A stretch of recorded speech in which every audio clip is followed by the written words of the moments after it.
It's a great pleasure and an honor to have Jay Thiagarajan do our digital culture speaker series today. This is our weekly seminar series at the School of Arts, Media, Engineering, and we usually have a wide variety of speakers from artists to humanities scholars to engineers and technologists. So it's always a very interesting mix, and the questions, the conversations that flow are often very broad-based. So it's going to be interesting for everybody here. Jay and I have known each other from 2011, 10 plus years. When I first came to ASU, Jay was in the audience when I interviewed for my job talk. So thank you, Jay, for whatever feedback you gave. Hopefully that helped. Yeah, Jay was nearly graduating at the time. So I always considered Jay to be a peer. I mean, I didn't come in treating Jay like a student. We always treated each other as peers.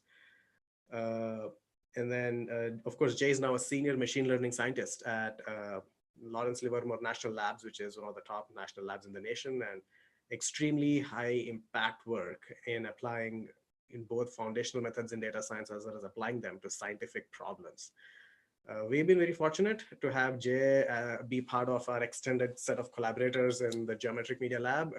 Jay has been a mentor to many of our students, and we have projects and contracts together. So it's a very rich relationship.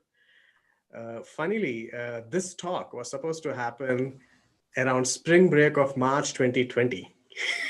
Jay Thiagarajan was the speaker invited for the week after spring break, and that's when the pandemic happened.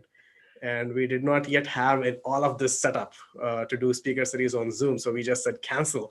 And it took us 2 years to figure it out. So thank you, Jay. 2 years too late, but hopefully there's a lot more stuff to talk about now. Correct.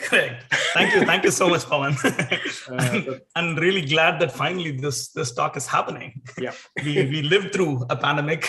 Yes, continue to power through that. But yeah, it's very happy coming to this speaker series in particular, because with the diverse set of topics that gets covered here, I love to add some of my thoughts here from a machine learning AI kind of a perspective. Perfect. Yes, we do have a lot of interest in machine learning in our school at this time. Everything from applying deep learning to a lot of things. Awesome.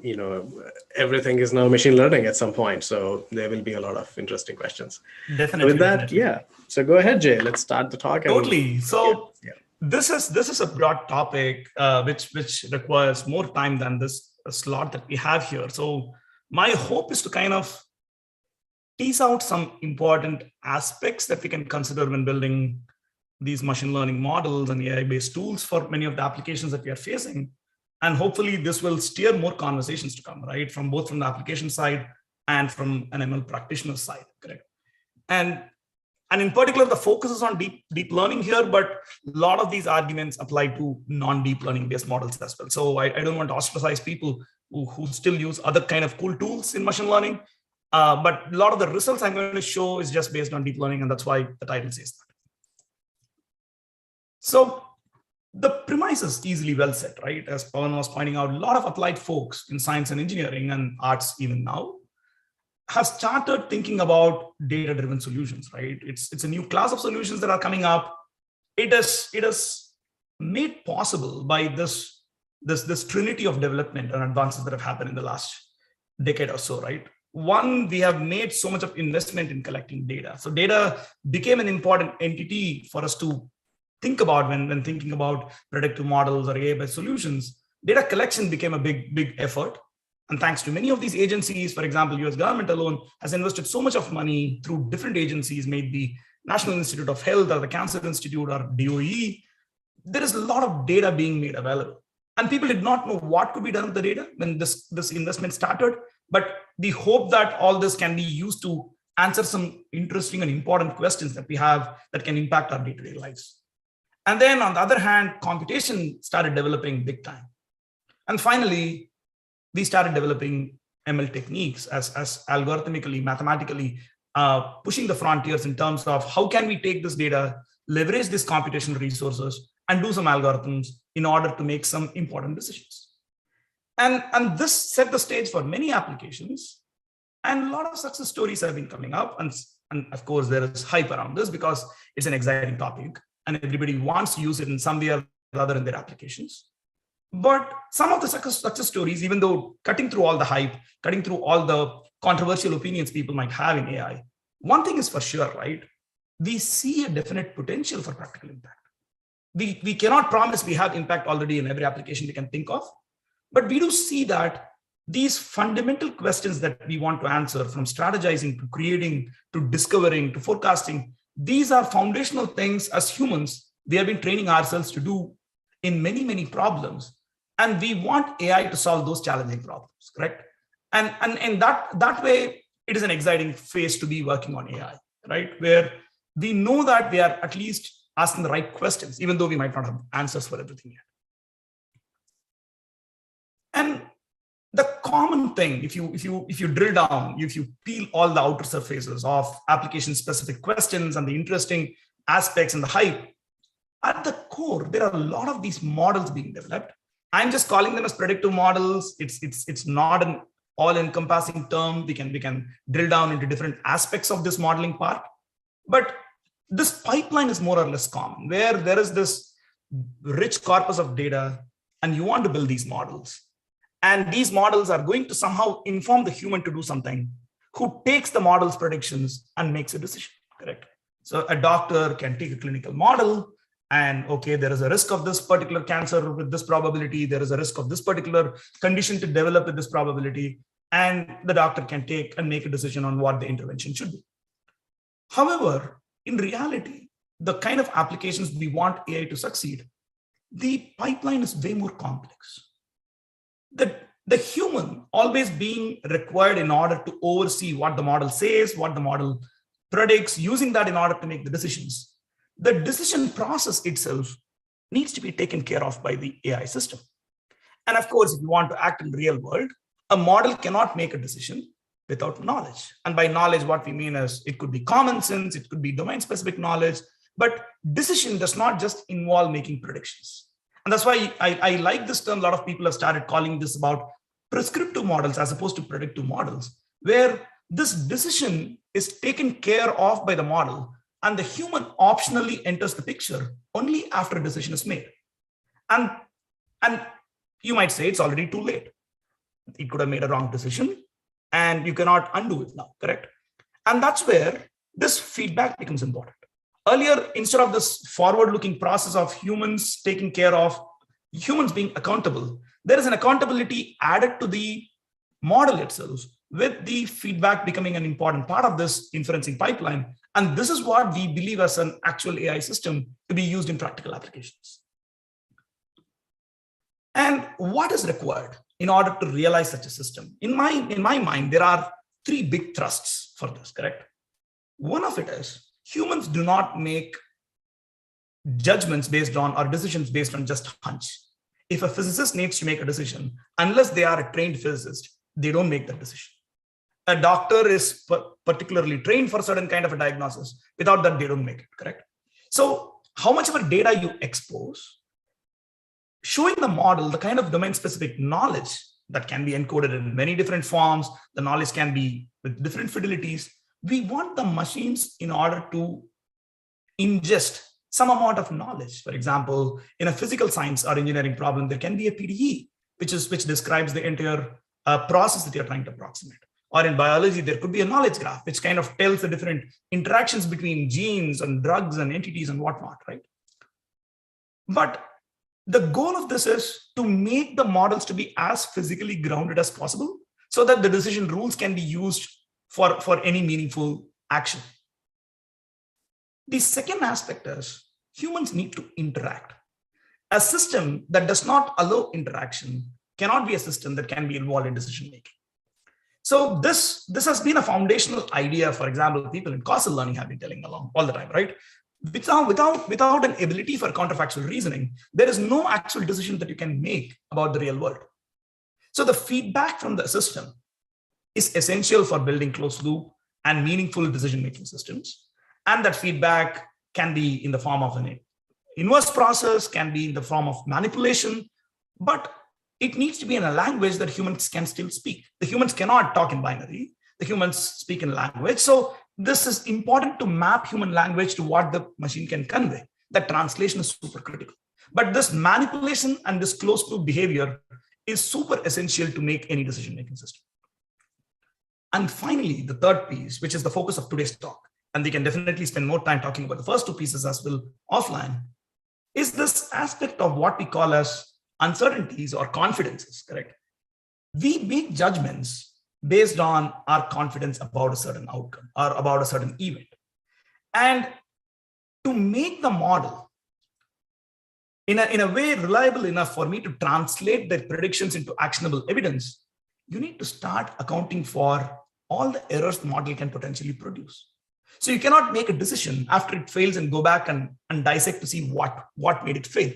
You need to be ahead of the curve when you are deploying this in real world applications. You need to understand where the model is prone to fail. What kind of error is a model prone to make? And that's where this becomes super important. So for people who are not familiar with this topic of uncertainty quantification, the first part of my talk is going to introduce some basic notions of what UQ means so that we can talk about how this interfaces with the modern machine learning tools that we use. So the bottom line of all of this is that you can build a model that can take an image and say there is a cat in this image, but you need to start talking and quantifying the confidence of the model, correct? Is the model really sure about it because it has seen enough evidence in the past?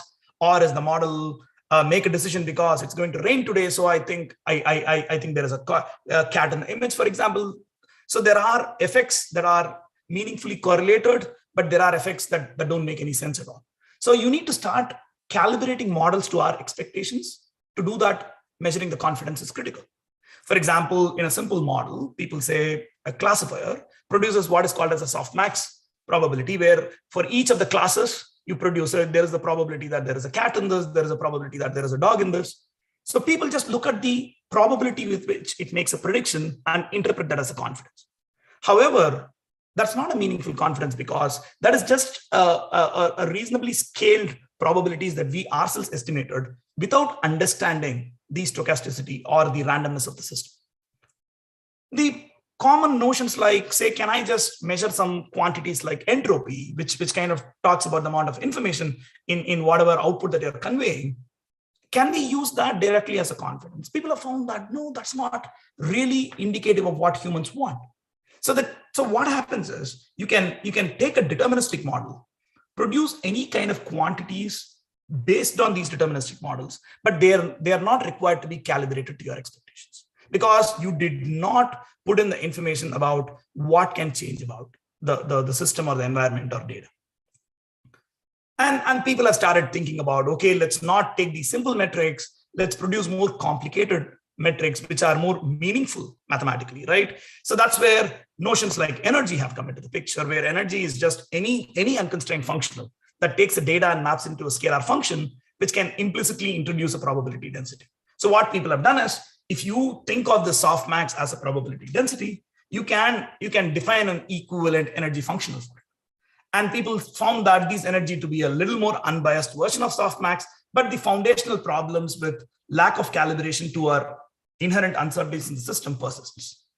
And there have been tons and tons of new techniques people have been proposing in order to do that, which is all based on deterministic models. And that's where my comparison to existing literature on deterministic model training is going to stop. We want to go towards more rigorous characterization of confidence. And that's where uncertainty enters into the picture. In a nutshell, if you want me to define this in one sentence, what does this mean? You want to make models to make predictions, which is not a single number, but I want the model to make a distribution over the predictions. And if you want to measure the distributions, for example, X is your input, Y is the output, and you want to produce this probability, you need to start accounting for different types of distributions, correct? So this is standard base kind of characterization where D is your data, theta is your model. But as you can see, this breaks down into two important components. One component is, this is called as a posterior on your models after observing the data. So I can say a model can be randomly initialized like this, and this model can be useful. But the moment you have seen the data, you can infer this distribution of models. There is no one model that can fit your data. There are many models that can fit your data. And similarly, this is called as the likelihood kind of function, which is basically observing this particular model, one particular choice of the model. There is a certain amount of error that is going to come in because of many, many reasons, which we'll talk about in a bit. So the whole goal is, can we start breaking down these error sources and start building distributions over predictions instead of looking at deterministic quantities? And the first uncertainty that you want to know, first type of error that you want to know, is what we call as aleatoric uncertainties. In simple terms, people call this as a data uncertainty. But one thing you remember is that these are uncertainties that you cannot know until somebody who is in the environment comes and tells you. By looking at the data, there's no way of inferring this. So these are uncertainties arising from the data that are irreducible, even with infinite samples, unless somebody defines you what that corruption process is. This can be sometimes resolved by leveraging additional data, additional views of the data that you have not seen before, but these errors are with the data collection process itself. And in deterministic models, these errors are not even expressed. These input uncertainties are ignored. We believe as if the input we collect is pristine, and which is where the problem arises in many applications. So let's consider an example. Assume that you are going to fit a linear model, and we know that a linear model is meaningful for your data. But we also believe that the observed data can contain inherent deviations because of many reasons, which we will list in the next slide. But assume that this is the model that you're fitting, but this is the gray dots that you see here, circles are the data points that you've collected. You can fit this, correct? But you see that this is a very bad fit. It does not, I know that a linear model is a good model because we believe that that explains the real physical process. Even with that knowledge, you cannot fit this well. And what can you do? You can start attaching confidence intervals to it. You can say, this blue line is the prediction I make, but I also think the real prediction can fall anywhere in this shaded interval. And I've assigned a constant deviation across all the points. That means you see that this is a very flat interval that I've drawn. And such an interval is called as an homoskedastic uncertainty, which is we believe at all points we have same amount of noise. But in reality, that is not true. We believe that the deviation varies depending on what part of data you're collecting. And this is how the real world is. In such a scenario, they are required in order to produce confidences or confidence intervals in this case that is dependent on your data. And this is referred to as an heteroskedastic uncertainty. The hetero comes from this aspect of different levels of errors for different points. And where does this error come from in your data?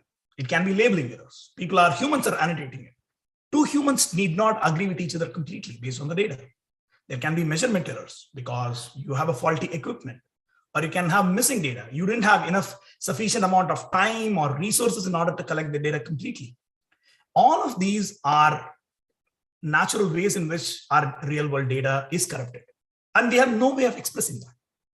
And people have started thinking about, okay, we have this likelihood function, and that can be a way in order to incorporate some of this knowledge of expressing my errors in the data generating process. Or people say there are other hacky tricks we can use. I can do augmentations. I can create variations of my data, which in order to represent this so-called uncertainty. But the bottom line is, collecting just more data is not sufficient. You need to add some new recipes. The second type of error, which is often called as the Bayesian uncertainty, because this comes from the way the Bayes modeling or Bayesian way of looking at data and models gives this perspective. Given a finite amount of data, there are many, many models. In this case, these dark circles are the data points that have been given to you. And every one of these models, different colored lines that you see here, it is a good fit to those three black circles that I've given you. So that means given finite data, many models can fit the same data.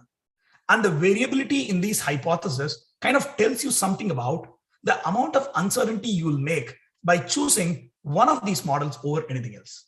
So these are not uncertainties you cannot know. These are uncertainties you do not know because you have not seen any data between these two black circles. So this type of uncertainty is definitely reducible, and it will vanish when I have infinite data. So how do I measure such uncertainties? Take the Bayesian way. You compute the whole full Bayesian posterior, for your models. You don't fit one model, you fit a distribution of models. And if you want to get the variance or the mean estimate, you just go and do many realizations from this distribution of models, and you do an average. But that is sometimes very expensive with neural networks. There has been a lot of work in scaling Bayesian neural networks in some sense, but it's still a computational challenge. The second approach is what we call as an approximate posterior. And there are two different ways in which you can do it. So let's assume this cartoon that you see here is the potential space of solutions. And what you see here is, in some sense, say, quality of your model. So higher the number, you are a good fit. Now, what a variational method, which is a very simple way of approximating this posterior is, considering a very simpler distribution. Instead of approximating this very complex distribution, you instead learn this red curve that you see here, which is basically an approximate, but it does not cover all modes in your data. It covers some of the models, and it is a reasonable way of approximating it, and it can be analytically derived, as opposed to doing this full Bayesian inference. The second type of approach is, can I come up with a way to sample from this, correct? Hoping that with a lot of samples, you have a good chance of sampling from all these modes. And we can summarize this using many Monte Carlo sampling techniques. Hamiltonian Monte Carlo is a very popular solution people use. The final approach that people like, which is a lot more scalable, is what is called as an ensembling, correct? Where instead of building one model, can I independently just train multiple models, correct? It is equivalent to sampling here. But in order to ensure that you get points from all the modes, you need to ensure that there is sufficient diversity between these models. And it's very hard to guarantee that diversity. It's very hard to measure the diversity. So it is a practitioner's heuristic, correct? But the hope is that if you define a diverse set of models, you can recover points closer to these modes from this complex multimodal posterior. And now we talked about two different uncertainties. How do we actually know that you have a good estimate of these uncertainties in the real world, correct? There are many techniques, correct? And all of these techniques go by the simple principle. The principle is that the accuracy of your model, which is how frequently does the model end up making a correct prediction when you deploy it in the real world, as opposed to what is the confidence with which model is making these predictions, the gap between these two should not be very large. I don't want an overconfident system which makes a lot of mistakes, or I don't want an accurate model which is always underrepresenting its confidence. Both of them are risky models for us to deploy in the real world. And similarly, you can define similar kind of metrics even for regression kind of problems where it's not a classification, and the same intuition holds. Confidence is linked to the accuracy. But a more well-rounded evaluation is what we have started doing is called as the out-of-distribution robustness, correct? That means when I deploy in the world, and this is very controlled kind of a deployment, there's not a blind in the wild deployment. When there is a discrepancy between the data, for example, these are pictures of objects and these are sketches of the same object, and your model was only exposed to these images, there is no way in which your model can be super confident about these out-of-distribution sketch images, for example, even if you have seen millions and millions of these real-world images, correct? And what we want to make sure is that the confidence with which you are predicting on your in-distribution data should always be greater than the confidence with which you can predict on out-of-distribution data. And by ensuring that, you know that you have a good way of quantifying uncertainties. So with that, it summarizes the first part of my talk for talking about uncertainties. The second aspect is going to be this golden principle of admitting ignorance in deep models is super critical, and which is what aleatoric uncertainties are all about. The power of I don't know, correct? And that's the biggest problem with deep learning models. They never say I don't know. They'll keep predicting anything and everything, just like many of us who are afraid of admitting ignorance. The models do the same. And because we are rewarding the model for making predictions, we never reward a model for saying, I don't know. And that's a foundational problem. And people have started thinking about this expressing aleatoric uncertainty during the training process is a first step towards building reliable models. And depending on the problem, if you have a well-defined prior from your application, you can say that there are regimes in which it's okay to fail. It's regimes in which it's okay to say you are not very confident. And we don't have a way to express it. As I was telling before, augmentations and noisy likelihoods are two ways in which currently we are doing that. And it reasonably works well in many problems, but still that is insufficient in many other problems where we don't even have well-defined priors. For example, in a regression model like this, you can say, I want to make a prediction for my input X. And I can say that, make a prediction such that I can place a prior. I expect the prior to be a Gaussian, for example. And why is that prior good? Nobody can say. Unless if the prior fits your data really, really well, this is a really good approach. But at least it takes one step further than a deterministic model. So when you say a Gaussian prediction with a large variance, that is equivalent to saying, I don't know, correct? Instead of saying a very sharp interval where you say, I really know what I'm doing. So this is a way of expressing uncertainty. This is even giving the model a way to express uncertainty. Similarly, in a classification model, we can come up with other kind of priors. For example, a Dirichlet distribution is a very powerful way in which we have found how we can do some of this in classification kind of models. And you define likelihood functions and your loss functions based on these priors. So this is human controlled because we specify the prior. If the prior is insufficient, we fail. And that's what happens. For example, whenever you fit a Gaussian prior, you assume that the kind of uncertainties that can happen in your data is going to be symmetric. That means if you have a clean data, this fits really well. Then you have a noisy data. There is a lot of noise in this, correct? The red points are all noisy everywhere. But this is a symmetric noise. This is from a Gaussian distribution. So I'm making a Gaussian prior is still perfect. It still fits the function to a large extent. However, the moment you start showing a noise distribution which does not fit your prior, this starts failing. So there is a large bias that you create between the models because this type of noise was not expected by the prior that you fed into the system. So in such a scenario, building these aleatoric uncertainties into or embedding them into the model becomes a very, very big challenge. And that's one of the exciting directions of research that we have been doing in the last couple of years. Can we build more general ways of expressing these likelihoods, correct? And it need not be analytical because anyways, I'm not doing a full Bayesian inference. We are doing backprop-based training, simple ways of accumulating models to estimate uncertainties and whatnot. But I want to express aleatoric uncertainties. And which is where this interesting principle of repurposing the so-called calibration metric that we talked about, which is the gap between accuracy and confidence as a evaluation metric for uncertainties, became a big insight.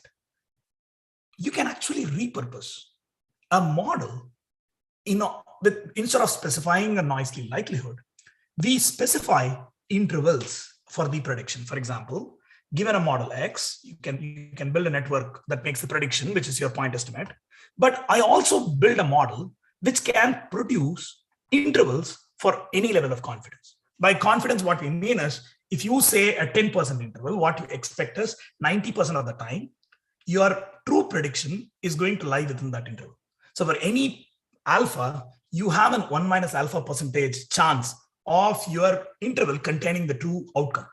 So in that sense, we use this calibration as a principle directly, and you can start training systems. So you don't have to specify priors. All you want to say is my expectation of the real world about calibrated uncertainties becomes a prior on its own. And this led to this very interesting formulation of this bi-level optimization that you're seeing here, where these two models are trained jointly. So this is kind of a model that produces a distribution of intervals, while this model produces a single point estimate. But these need to be trained jointly so that when you look at both of them together, they end up producing calibrated predictions. So at any point of time, you take a particular interval and you are able to always produce predictions which fall into that interval. And this became a big prior. You don't need analytical priors. So given that we have a very non-Bayesian way of training, there are non-Bayesian ways of producing some of these beliefs as well. Of course, there is all a Bayesian interpretation to many of these things, which I'm not getting to in this particular talk, but it's very interesting. And when you integrate this idea, the models start becoming better. You do whatever you want. You start bringing Gaussian noise, you start bringing non-Gaussian noise into it, you bring outliers into the picture. These priors end up making your models much, much better calibrated to our expectations. You can still fit these functions much more accurately. And this became super important for us in scientific domains, where in sciences, we are always interested in approximating complex processes like a simulator, which is a really complex way of implementing the underlying physical phenomena in order to analyze a certain system, for example, right? These simulations are computational ways of realizing what a real physics experiment would do, for example. And these simulations are computationally expensive. And people said the easiest way in which AI can be brought into this pipeline is, can you replace that simulator using a neural network, for example, right? And the data can be as complex as you might think. It can produce images, X-rays, time-varying spectra. There are many, many quantities, structured, unstructured, but you need to estimate it. And we do not have any priors on them. And that's where this mechanism became super powerful, that across a stream of scientific applications, and I'm just showing as a prediction fidelity as opposed to a particular metric, because depending on the problem, these metrics keep changing. So let's, at a high level, higher the fidelity number, better is the model. What we find is that deterministic models are not going to be able to account for the inherent uncertainty in the system. So they are going to be limited in terms of their performance on real world problems. However, giving a prior, say a Gaussian prior or Laplacian prior alone is not going to solve the problem. So you can start seeing that these kind of general purpose prior-free methods start doing significantly superior in these surrogate modeling tasks. So this applies across a variety of problems, simulating a stability in a power grid, or in a laser built for inertial confinement fusion, or in models that you try to emulate a reservoir functioning. For example, oil wells being produced and simulated. Regardless of these problems, the type of the problem is different, the data is different, the questions are different, but the underlying principle remains the same, that can you express aleatoric uncertainties? The other important application where this is important is clinical diagnosis. Doctors need to make decisions. But as we know, many scans are extremely hard to properly diagnose, depending on the stage in which the particular type of lesion is or the type of tumor is. It's extremely hard, even for expert practitioners, to correctly make a prediction. So that means we can always assume that there is inherently noise in the way labels are created in these real world problems. And there is no way to express that. And what we ended up doing was, this was a simple extension of the learn by calibrating mechanism for clinical models, where instead of, because there's not a regression task, how do we define intervals? We started defining intervals directly on the unnormalized logics. And when I talked about energy in the beginning, or energy-based models that people have been using in machine learning for a long time, that also uses unnormalized logics, and there is a link between these two techniques. And we started talking about prediction intervals to define the confidence, right? And you need to come up with a single number to communicate to the doctor, because you have many types of cancers, you are making predictions for each of those cancers, and you are producing an interval for every one of them. So we came up with some confidence scores that can be communicated. And there was a very interesting test that we wanted to apply those confidences for. So a realistic system is that when a particular decision is very hard, even for an expert physician, we do not want the model to be making predictions on those. So we started making a new class of approaches, and we have started building theory around this for building empirical risk minimization based models with the option of rejecting or abstaining to make a prediction. So we allow the model to say, I don't want to make a prediction, in which case the doctor comes in and actually does the diagnosis instead of the model. In such a scenario, here we assume that the doctor is an oracle, but it need not be. Even the doctors can make mistakes, but for this analysis, let's assume the doctors are the oracle. Now, what we are showing here is we are increasingly abstaining the most low confidence samples to the doctors to make the predictions, while all the high confidence samples, we end up making the predictions using the model. So what we want to measure is how much of samples do you have to abstain for you to reach the 100% accuracy, the perfect accuracy on this data set. And there are theoretical limits you can derive based on the types of the label noises that you assume. But the interesting part is, compared to any of the existing mechanisms for characterizing uncertainty estimation and everything like that, we find that this calibration-based approach ends up reaching this 100% much more quickly. And which kind of importantly tells the samples that we ignore as low confidence, where the samples where the label noise was highly likely. And finally, one application that I'll show is, this is a very fun application that people have started doing in AI, right? Where we are starting to manipulate faces. So we have generative models that can produce real looking faces, and we can make a person laugh. We can make a person's open mouth to be closed. We can do all these kind of manipulations.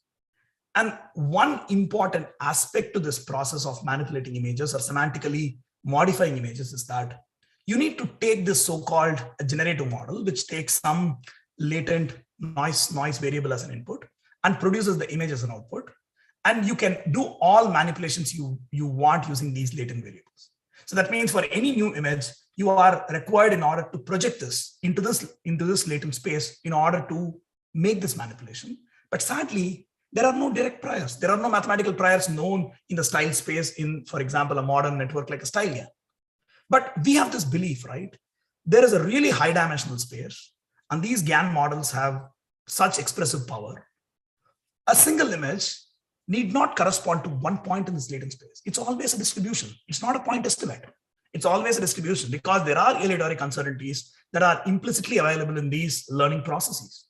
So what we started doing was we took an existing style GAN and the standard style GAN based inversion techniques and started expressing aleatoric uncertainties in that latent space. And surprisingly, one thing started happening. We started estimating distributions for a given image as opposed to finding a single point. And we found that you can start inverting even out of distribution images. What do we mean here? We train a GAN with faces, but we don't show a face. We show an X-ray image, for example. But the latent space of that style GAN is so large that it has more expressive power. It did not learn only things about faces. It learns about composing image statistics for a wide range of other images. For example, if you take an image and just translate it by a few pixels, if you invert it, existing methods are going to fail because they are looking for these point estimates. But when you start allowing uncertainties there, you start getting really accurate reconstructions. And do that compress sensing, you do inverse problems. You are trying to recover images not using the full image, but you're recovering images using 1% of a particular type of measurements that you want to create. You can accurately recover it. This is a skin cancer image, which was never shown to the model while training the generative model. And so these priors can be repurposed much more powerfully by adding this beliefs that locally, this is not a single solution, but there is a distribution. And you can do these manipulations. As I promised earlier, you can take even a cartoon, which is not even a real face. You can take a cartoon and you can make all kinds of manipulations to this, which is not currently possible using conventional techniques. The final part of it, of my talk, is going to be talking about these epistemic and uncertainty estimation as a technique, okay? And in practice, so though we talked about expressing uncertainties, aleatoric uncertainties, the uncertainties that we expect in the data, or expect the data or the observations that we wanted to add that or incorporate to the model, but we want to start measuring not just measure, but actually separate these two types of uncertainties, correct? Because we know that with epistemic uncertainties, you can reduce it by collecting more data. So if I know where epistemic uncertainty arises, I can go and tell the human saying, oh, you know what? These are parts of the space. I have not seen anything. If you give me some data, I can get better. On the other hand, these are uncertainties that you have to specifically express and you can validate with your expectations, calibrate with your expectations. So separating this is not as trivial as we might think. For example, the interval calibration metric that LBC uses, it is a calibration metric, but mathematically speaking, it is an accurate calibration metric only if model uncertainties are ignored. So as you can remember here, when I was fitting all the LBC kind of paradigms, we did not take into account model uncertainties at all. We assumed the model to be deterministic. We only measured the aleatoric uncertainties, saying that they need to be calibrated. But the moment model uncertainties come, where there is this conditional independence assumption that gets violated, this calibration error is meaningless. The moment you agree to the fact that there can be model uncertainties because of the choice of model you have picked, which is what is the reality, where we have finite data, you are making a crude approximation saying that aleatoric uncertainties is all what you're measuring. So there are many, many techniques people are using. This table can be expanded to take many approaches. There are 3 different ways in which people evaluate this. So how well can you produce calibrated aleatoric uncertainties? How well can you produce meaningful epistemic uncertainties? And how complex is it to train and infer? These are 3 dimensions in which people are starting to evaluate uncertainty estimators. And this has become a big field. In the last 3 years, 3-4 years, a lot of techniques have come up in the computer vision literature, in the NLP community. Everywhere people are starting to talk about uncertainty estimation. And we want to think about a simple but an exciting way to separate these 2 types of uncertainties in deep models. And there's a recent piece of work that I want to share with you. So assuming that, and this is a very simple observation that led to this finding, correct? So the lot of the theory and our understanding followed as an after effect, after seeing these surprisingly interesting results we had with a seemingly stupid method, okay? So let's start with this motivating experiment, right? Assume that you have this data set, Xi's and Yi's. These are images and these are labels that you want to predict. Assume that somebody tells, let's create multiple data sets out of this so-called D using a constant bias. That means this is what we are doing. We are taking every data, we are shifting it. So that means if you take an image, you are shifting it by a constant image, for example. So this shift should not be confused with locally translating an object. It is not locally perturbing or deforming an object. This is like your entire data distribution is shifted, okay? This C0 is a constant, and I apply it to every single sample. Now you get multiple data sets. Now we call these constants that we are shifting by as anchors. And if you fit a model for each of them, you get k different models because you did k different biased versions of your data set. The question that we started asking was, will the resulting deep networks, and this applies only to deep learning kind of models in particular, and I'll tell you in a moment why, will the resulting deep networks that we get out of these k biased data sets be the same? Conceptually, all of these methods can be interpreted as, say, kernel regression, which is the standard mathematical tool that we all need to know to do machine learning. If you use a shift invariant kernel, so kernel is nothing but measuring similarity between 2 different points, and that similarity is used in order to build these classifiers or regressors or whatever functions we are fitting. So if you use a shift invariant kernel, you will always learn the same function. What we mean by a shift invariant kernel is you take an image, 2 different images, and find their similarity. You shift both of these by a constant and measure the kernel again. The value will be exactly the same because the shift does not affect it. For example, a radial basis function kernel is a shift invariant kernel. However, the neural tangent kernel, which is induced, the kernel corresponding to in limits with infinite width and really shrinking learning rate, the infinite width neural network converges to a neural tangent kernel. And that neural tangent kernel is not shift invariant. As a result, if you give 10 different biased versions of this data, it eventually ends up creating 10 different fits. And just like how I showed in the Gaussian process example, they pretty much agree in their prediction at the points where you have observed the data. And they start disagreeing with each other as you start going away from it, correct? It doesn't matter what type of architecture you use. It doesn't matter what type of functions you're fitting, what type of data you're dealing with. This principle of lack of shift invariance in this NT case leads to this inherent uncertainties that come out, correct? And of course, how do I pick these constants? How do I train these models? How many of these should I train? All of this is a big question, correct? And but this observation started making us think about an interesting way of measuring uncertainties in big models. So ensembling models are really interesting because these shifts introduce biases. As long as you can expose your model to a variety of biases, you can accurately estimate the epistemic uncertainties. But there is a pitfall. You need to learn many, many models. If you have 1 million data samples and you want to train for 10,000 different anchors, that is just not possible at all. And of course, it does not provide any insight into aleatoric uncertainties, and because we did not express any of that into this likelihood model and whatnot. So the question came up, can we develop a training strategies that can pretty much, based on this intuition, but produce both these types of uncertainties using a single model, as opposed to training these ensembles? And that's when we proposed this idea. A collaborator of mine, Rushila Nirud, who was also involved in this, we came up with this idea called as DeltaUncertainty Quantification, which basically did the simple procedure. Given an input, we created an encoding of that, because since it's a single model, I cannot apply one anchor alone. We are going to apply many, many anchors. And in order to solve this identifiability issue of which anchor was being chosen, we basically create this encoding where we concatenate both the anchor and the residual and the biased version of your data. By that, what we mean is, if it's an image, you are going to append in channels. If it is a vector value data, you're going to stack it. It's as simple as that.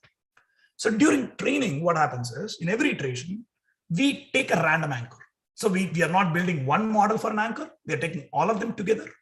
We are training a single model where in every iteration, the same sample is assigned a different anchor, and we train this model.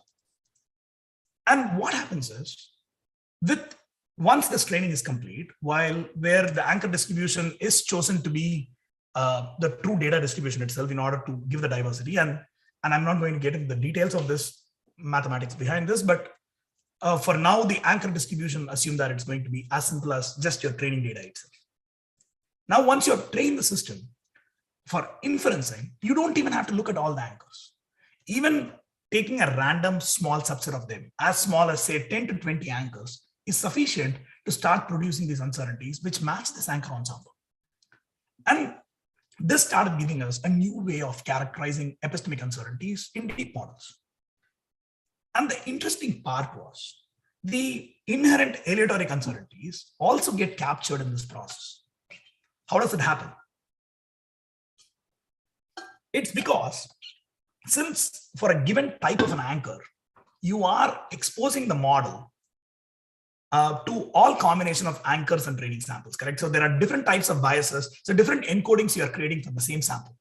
So that means what happens is, the local sensitivities of the different anchor choices becomes very apparent. So what we had to do in order to find aleatoric uncertainties was that, so if you want an epistemic uncertainty, your random sample becomes your anchor, and this bias becomes your representation. But when I want to measure aleatoric uncertainty, what we do is we make our test sample itself as the anchor, and we kind of use a noisy. So for example, if this is a 0, that means the sample and the anchor are the same, you will get 0 uncertainty. However, even if there is a noisy perturbation, this is as if you are moving around a single sample and making predictions, and you're measuring the sensitivity. So sensitivity is a powerful way of measuring aleatoric uncertainties. And what we find is, using the simple technique, using a single model, you can get accurate estimates for both. Regardless of whatever amount of noise persists, these red shades that you see here are epistemic uncertainties. The purple shades that you see are aleatoric uncertainties. And this becomes super useful. And I'm going to end with this application, which is out-of-distribution detection. You have seen all dogs, and somebody says, I give you a sketch of a dog, can you find it? Surprisingly, under all these significant corruptions and modifications of distribution shifts, the metrics based on confidence scores based on these delta UQ uncertainties consistently outperform everything. And this was super surprising to us, because there have been even Bayesian methods of doing it, approximate versions of doing that.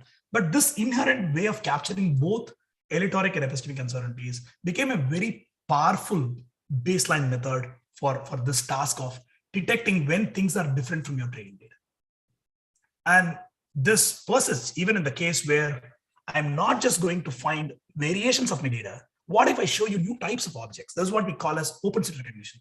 So regardless of how far the open set is, regardless of whether it's a near OOD, like you have seen cats and you're seeing new types of cats, or you're seeing very far, you saw cats and you're seeing sky images.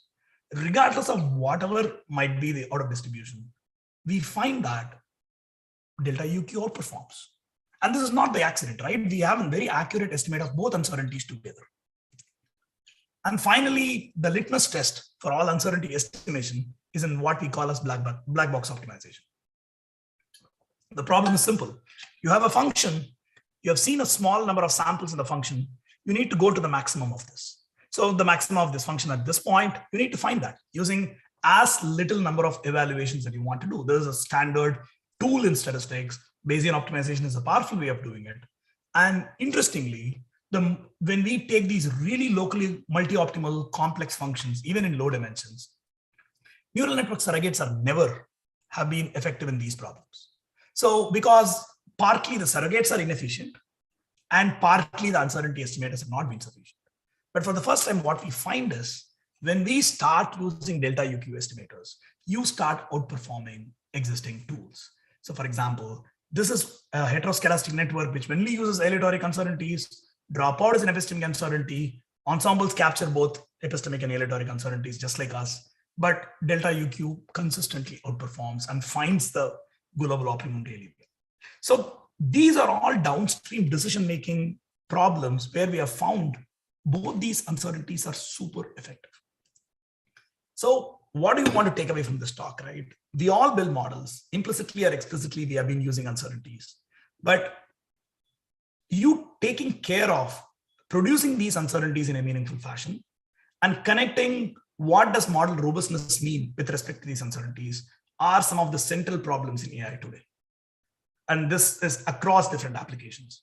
Understanding the limits of these different evaluations that we are doing and how does this connect to generalization is an ongoing topic of research, and we should definitely talk more about that.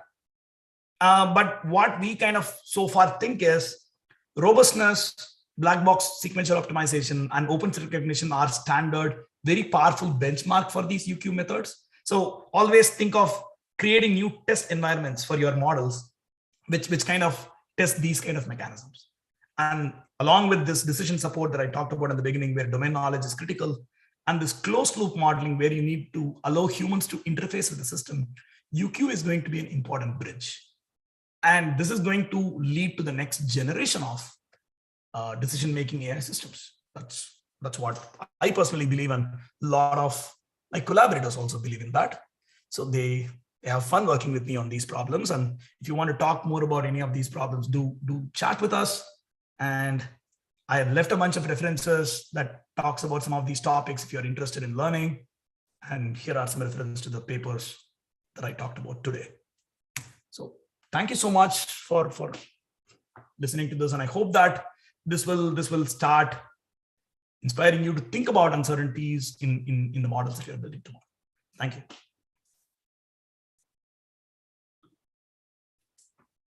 Well, that was amazing. Thank you so much, Jayaraman. Thank you.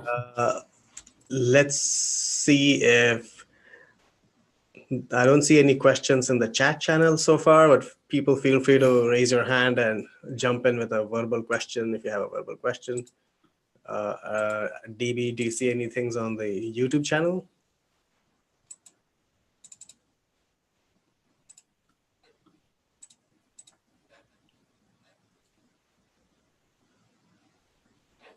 I can check on the YouTube. Yeah, no questions on the YouTube. Cool. Just yet. Yeah.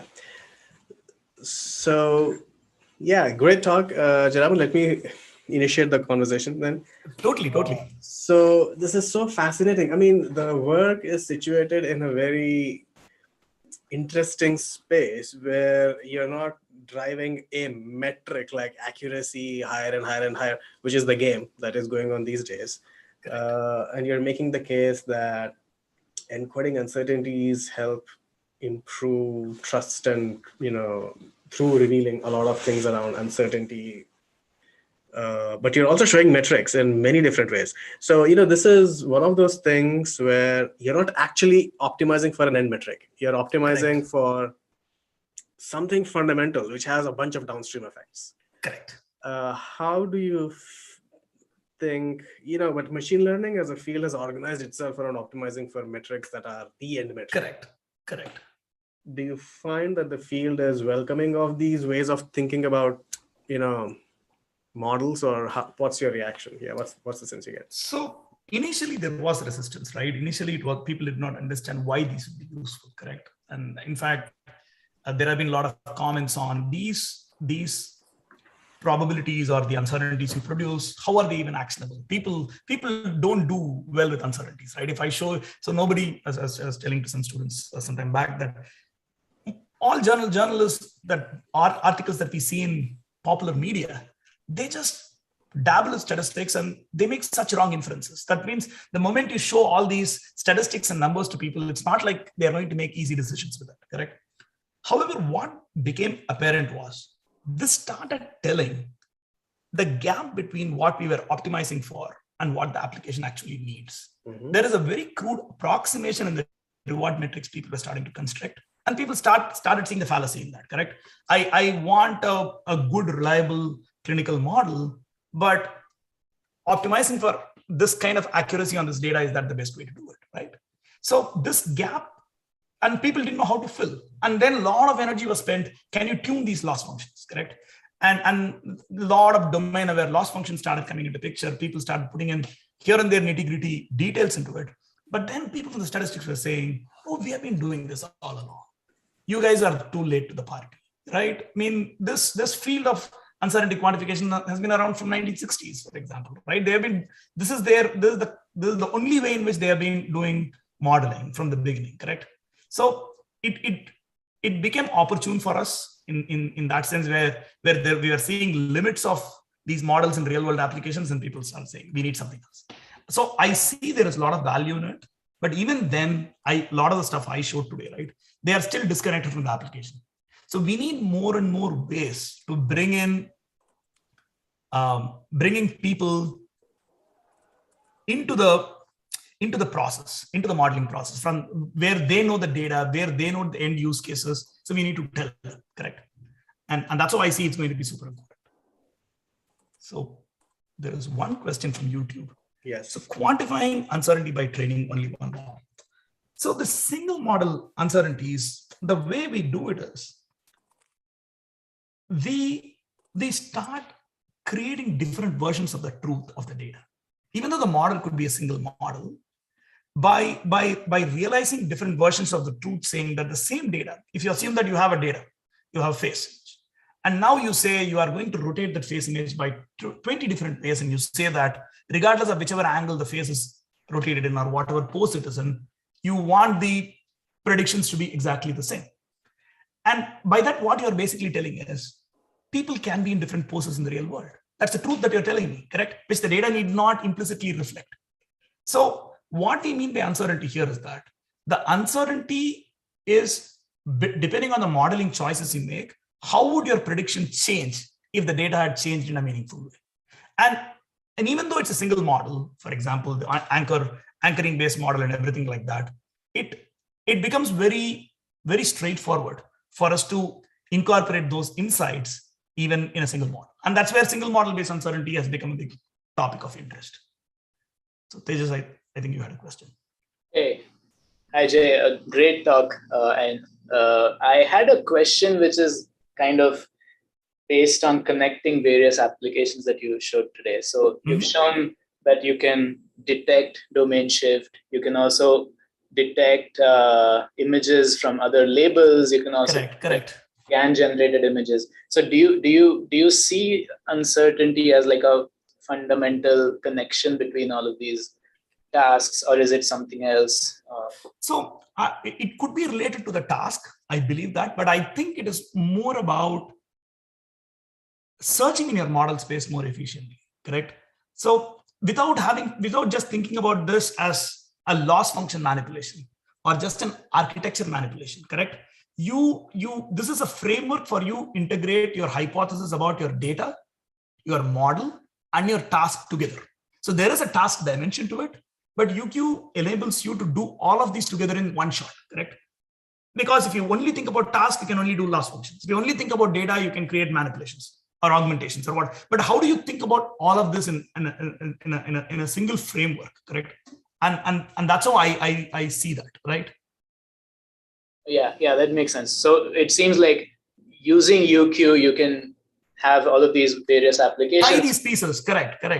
But exactly how you achieve it needs to be explored. That should be changed. For example, I didn't even talk about optimization uncertainties here. For example, you pick a random seed, I pick a random seed.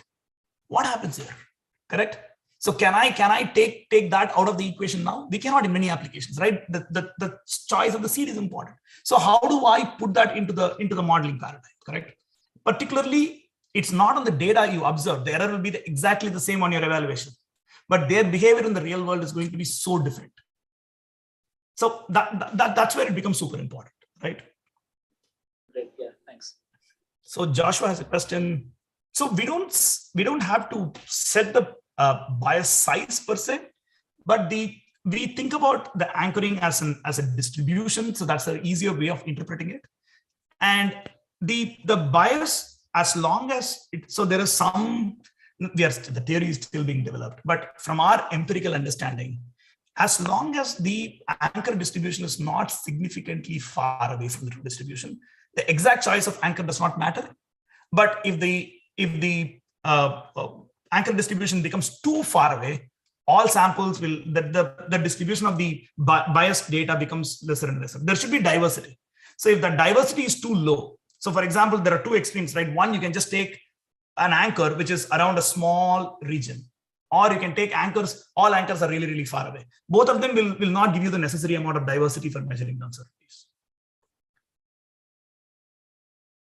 So limited training data naturally falls into the epistemic uncertainty business, correct? And all the black box optimization problems are like that. In high dimensions, we start with, for example, in a real drug design problem, somebody wants to do a drug design for COVID, for example. Most often these optimization start is pretty much a cold start. They have not tested many drugs or anything like that. Maybe they have tested like a handful of drugs, and they need to start designing the sequential optimization pipeline. So everything is going to be epistemic uncertainty driven, but you don't have enough data to get, you are uncertain everywhere. And that's where it is the exploration exploitation kind of trade-off. Everything we are doing initially is only exploration, but hoping that at some point these uncertainties will start becoming meaningful. And we see that in real applications. We are able to optimize very complex scientific codes with very little sample budgets, so that you don't burn the experimental physicists by saying, oh, go and run million samples for me. That's just not feasible, right? So there is a connection there. With very few samples, you can't do much. It's very uninformative uncertainties. I believe that. But maybe even though so geometry comes to our rescue, right? Even though we are in high dimensions, maybe the manifold that we are approximating is not maybe that high dimensional, right? We always get away with that hope. I have to. Oh, go ahead, please. Who's asking? Did I speak over somebody? Somebody was asking now. I don't know. Okay. Was it Kaushik? Okay. Thanks, Jay. It was a great talk. Could you give us some more insights on the results that you showed for the inversion problems? Okay. Because what you're inverting seems like an completely out of distribution, and that seems to be USP. Correct. But how is the model able to? Why should uncertainties? So you need to talk about two aspects here. One is any over-parameterized latent space. So you need to talk about two things in a GAN. Okay. A style GAN now has become an extremely high dimensional latent space for style space for you to manipulate and synthesize images. But the manipulations that you're creating, for example, if you want to make a person laugh, that is an extremely low dimensional submanifold, correct? Even though you have such high dimensional spaces, it's not like it's the volume of where the face manifold fully lies could be significantly smaller than the entire volume of the high dimensional latent space that we have, correct? So that's where there is enough scope for you to compose and manipulate new types of statistics. And for example, forget about these image statistics. This is significantly more challenging because in these images, you have always seen only centered images. Even if you shift it by 10 pixels, you're going off the manifold and it's very hard to recover. Okay. The uncertainty is coming in the picture as a belief saying that when you want to use any gradient-based optimization to go to these solutions which can recover this image, you are basically taking these generative models, freezing it, you are backpropagating, correct? Now, you assuming that it's an extremely ill-posed problem, correct? In such a high dimensional space, where this distribution that you are getting, you can't even give a proper initialization to it, because in many inversion problems for face images, people take a mean face as the initialization, and that does a good job of converging fast. For an out of distribution image, you don't even have a good initialization, correct? So that means you expecting to solve this really, really ill-posed problem, correct? With no additional prior in that space becomes challenging. So the aleatoric uncertainties is just acting as a regularizer, correct? Where we say that I want to go to a part of this space where I don't think the solution is a single point. I know that and I want to reduce. So you have aleatoric uncertainties, but now I have a loss function which is very interesting. So you have a distribution of points, just like a VAE, for example, right? You have a distribution for your in a W space or a latent space, but you want to, regardless of any realization from the distribution, you want to produce the same output image. That means what you are basically telling, shrinking the variance at the output, even though there were aleatoric uncertainties. So what you are saying is, yes, I am aware of the aleatoric uncertainties. I know that your latent point is going to be noisy, but I will make sure that I will go and find out the same image. That's what you see here. Regardless of, I show you results from 4 different realizations, and you see the PSNR's standard deviation is so low that the reason for that is only because our loss function changes. That's what Tejas was also bringing up, right? The moment I tell something about my data, I'm also implicitly affecting the task. Correct? And those are all very highly linked. So this is minimizing the deviation even under the assumption that there are aleatoric uncertainties. You are retrofitting that to that belief. So that's why this works, correct? And that's why you are able to even do this manipulation. Even though cartoons are out of your distribution, I'm able to go back, and these directions for laughing and age change and everything were found using natural faces. These directions were not found using cartoons at all, but we just repurpose those directions, and they also still work because your inverse problem worked perfectly. That's I mean, again, aligning is very important. There are other nitty-gritty details here. It's not magic that it will work everywhere. There are some details here, but the principle is this optimization does not even work without this uncertainty in there. That's what I'm trying to say. Hey, Jay, Andreas Bañas here. It's nice hi, to Dr. see Bañas. Thank you for coming to the talk. Sorry, we came late. We had it was a Dean's Distinguished Lecturer talk today, and nearly all the signal processing group went there. We've been bombarded with those announcements. But anyway, yes, I came halfway into your talk. It's good to see you. I don't think I'm going to have any intelligent question to ask, but because I have Vivek and Samiksha here, I'm going to call upon them to ask you a question. I put them on the spot a little bit. So just, I mean, as Vivek, Kaushik, and all these folks have been part of this, a lot of this work, right? So they're I mean, everyone is very closely involved in this stuff. Yeah. Well, it's great to see you. Sorry I couldn't come from the beginning. No problem. But I just wanted to drop in and say hi at least. Thank you.